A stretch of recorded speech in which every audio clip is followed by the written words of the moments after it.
And like, I'll give example with people. I have addictive personality. I quit drinking alcohol before it's in vogue now. Like I quit 10 years ago, I think now. Like I don't drink a sip of alcohol. Whoa. Zilch. Nothing. I fucking quit that shit. Do you smoke? Used to, a long time ago. Okay. My smoking story is the most funniest fucking smoking story of all time. I got time. So I try to quit forever. Like, you mean cigarettes or you mean weed? I never got into weed. I didn't like it. It's not good for my personality. It made me slow. I'm like very hyperactive. Okay. Cocaine. I did fucked up. I used to sniff cocaine and eat together. That was my favorite drug. Yeah, we call it Tony Smurf. And yeah. So I tried to quit like 6-7 times cigarettes, and I was a pretty big smoker. Like I party 4 days a week. I drank I was a club hopping nonstop, bottle service, cocaine, ecstasy, and like a pack and a half or 2 packs a night, no problem. Like binge. Okay, nothing worked. What worked, believe it or not, is I was having a basketball game with a bunch of younger, and I think I quit when I was like 19. Yeah, something like that. And they fucking killed me because I was out of breath. I wasn't conditioned whatsoever. Right. And I'm like, my ego got destroyed. I'm like, dude, like these little fucking kids fucking beat me in basketball. And I love that. And that was the catalyst. Shook you up. Yeah. Bro, I got mad. I got angry. I'm like, fuck this shit. And so I quit then and there, but I was quite aware of my triggers that made me smoke. Coffee, cigarettes, it's like they had chemical engineers that designed those two things to go together. Seriously. And so alcohol. Alcohol. Yeah, exactly. Wow. So then and there, man, I quit. I paused drinking alcohol and I paused drinking coffee for a year at that point. Wow. I didn't go to a club, didn't go to a bar. Anyone that smoked around me, I just left. Like I couldn't be in the environment. And this circles back to your genetics. Is like your environment has to be conducive to your success. Mm-hmm. So if you're depressed and you're in a environment that is not conducive to your success, like you have a partner that's an enabler, or you're working in a work environment that's putting extreme social pressures on it, some form of pressure. I don't care what you do. It's going to, like, don't get me wrong, like the medication or the diet that you do will help to a degree, but until you get your ass out of that environment, like you're not going to solve anything. Exactly. No, you're right. And it's interesting. This was years ago, tried to go to a depression support group. This was back in like 2010. And it wasn't peer support. It was like a depression support group with anyone who was going through a hard time and dealing with depression. You're all in a circle. Just think of what you've seen in the movies, that kind of thing, like AA setup. And that made me feel so much worse because everyone you just go around in the circle talking about the problems in your life. If you're depressed, the worst thing you can do is to hang out with someone else who's depressed.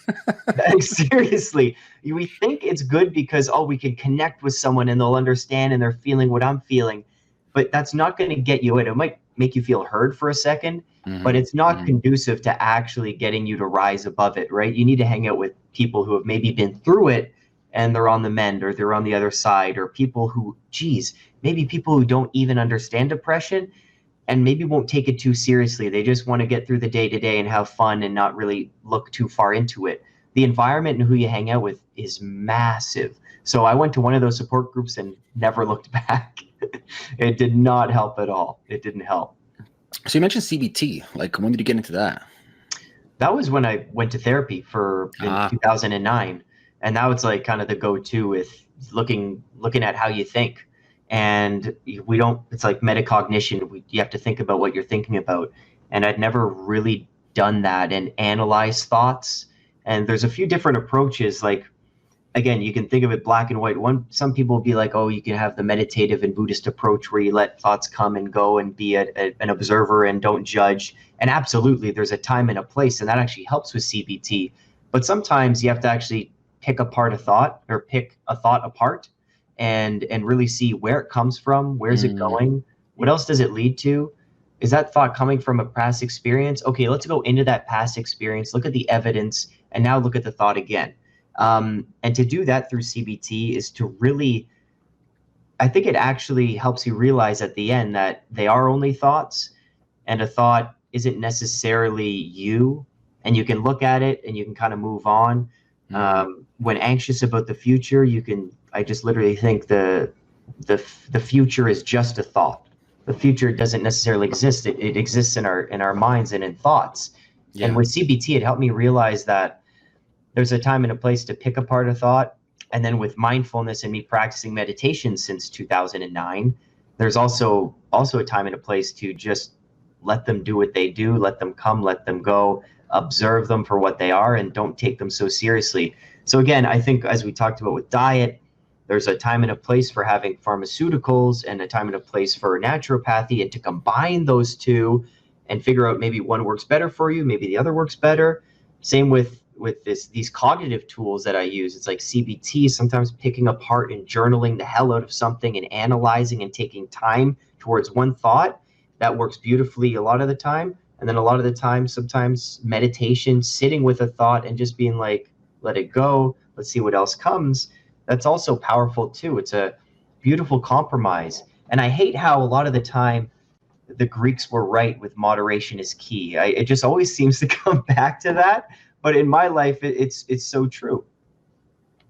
Yes, there's a lot of good benefits with CBT, and so people wondering, that's cognitive behavioral therapy and meditate. I think the problem with a lot of people with meditation is they think classical meditation, where it's like, Yeah. Do you practice meditation? Yeah, so I don't practice classical meditation. So I'm a very kinesthetic person. Oh, do you do dynamic meditation, like Osho stuff? No. You know what that is? Bioenergetics. Oh, I wanted to. I got deep into bio. Okay, I know. Okay. So that's another podcast. Bioenergetics is legit. That stuff works, man. That's what helped me with. That's where depression to expression came from. Really? Yeah, it was me physically using the body to release depression, and I'd go in the woods where no one was, and I'd do bioenergetics, and I'd scream, and I would just, it like demons would literally come out of my body. It felt like, and I would shake, I would vibrate, I would drool, I would spit, and as crazy as it sounds, it was a lot less crazy doing that than to keep dealing with depression. And I've definitely been an advocate for that kind of meditation, of using the body when you're anxious. I think for me, the last thing I want to do is like sometimes just calm down and sit and breathe and say There's like nervous energy and tension you got to get out. So I don't know. Can you relate to that?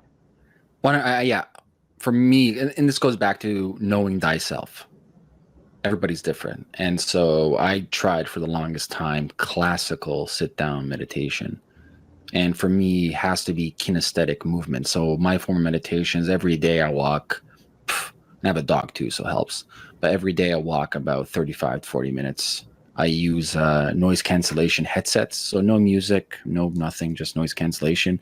And I just let my brain go, and I just walk, and I walk, and I walk, and I walk, and I walk. When I used to live in a house, I'm in a townhouse, I don't have a backyard. But when I used to live in a house with a backyard, I would do a lot of Qigong, joint mobility. I used to compete professionally in sports, so I got deep into joint mobility and practice that form, like energetic stuff in the morning, grounded on nice grass. And Qigong, is that similar to Tai Chi? Kind of. There's two Qigongs. There's a medical Qigong and energetic Qigong. So there's two types of camps of different Qigong. But for me, it's more or less the act of moving is enough of a distraction from the mind, and until you get into your body forces you to get into focus, and then the movement of your body gets to a point that you don't even realize that you're in flow. Like that's the whole point. You want to get in a state of flow. Yes. And so it's also like your ambient environment. Like I can't sit down in my house. Like I don't like to be in my house. I like to be outdoors.